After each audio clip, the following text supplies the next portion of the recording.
Friends, I want to tell you a story from my personal life. Even though it makes me look foolish, it could help us uncover some truths about using personal experience in our fiction.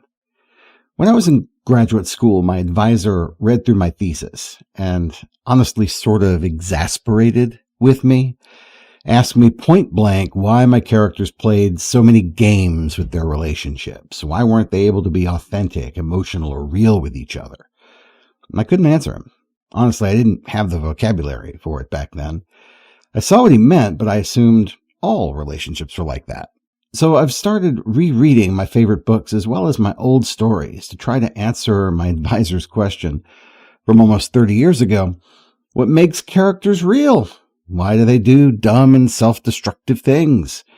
And I found myself face to face with Great Gatsby. From the moment we meet him, Gatsby targets Daisy as his personal goal to achieve or prize to win.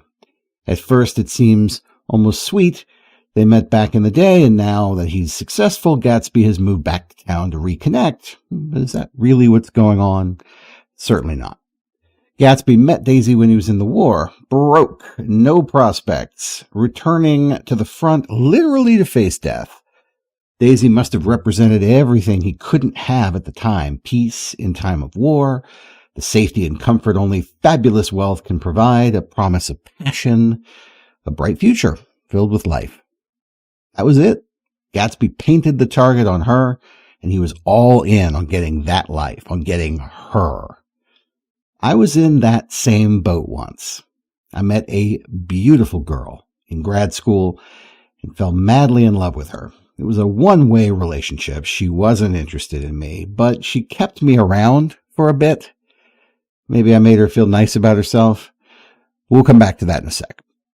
Recall the iconic moment of Gatsby staring across the bay at Daisy's green porch light, lost, completely infatuated, incapable of anything else. Gatsby is lovesick and convinced that he is better for Daisy than her sleazy husband, Tom. Initially, we want to believe that too. But remember, Gatsby started his relationship with Daisy on a lie, implying he was from her social standing.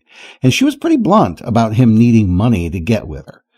So Gatsby hears the simplified equation, money plus girl equals happiness, and puts the plan in motion. Gotta get that paper, get rich, and lock up the honey before the long term. Spoiler alert, Gatsby makes a pharaoh's fortune in basically no time.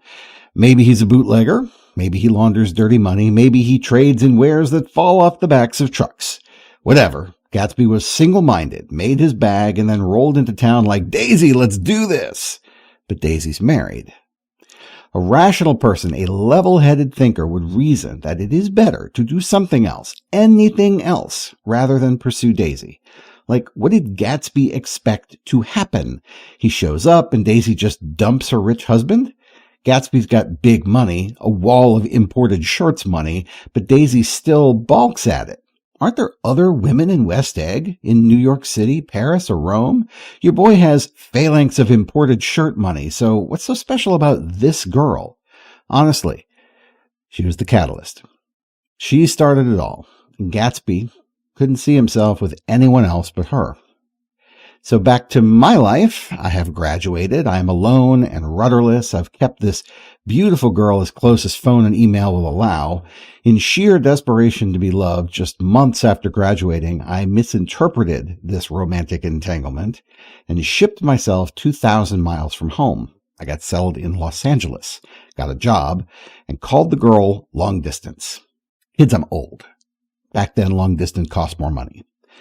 I even made the call from a landline. I'm settled, I told her. Come live with me. She managed a bewildered, what?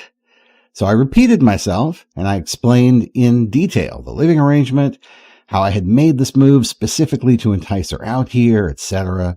I had done the math. Money plus girl equals happiness. And I put on a full court press to convince her to come.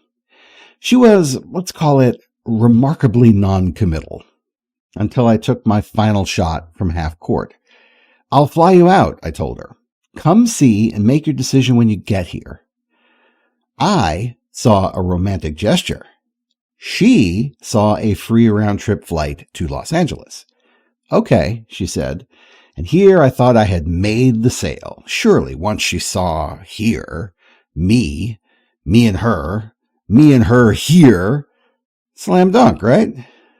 It blew up in my face after literally one day. In hindsight, predictable, so predictable. But living the passion, the lack of reason in the moment, I was oblivious to the risk. I saw nothing but the target, the goal, the prize. And there was nothing that would keep me from taking my shot. And now I'm thinking, that's the same way Gatsby must have felt. When we create characters, we have to let them do stupid things, take self-destructive risks, because that makes them more human, more real. I've answered my thesis advisor's question today. I wrote characters without emotion because I wanted to keep them, and by extension, myself, safe from harm. And that makes for really lousy stories. As you develop your characters, embrace their flaws. Write them away from safety, and pan your wildest failures for narrative gold. See you next week. Start writing.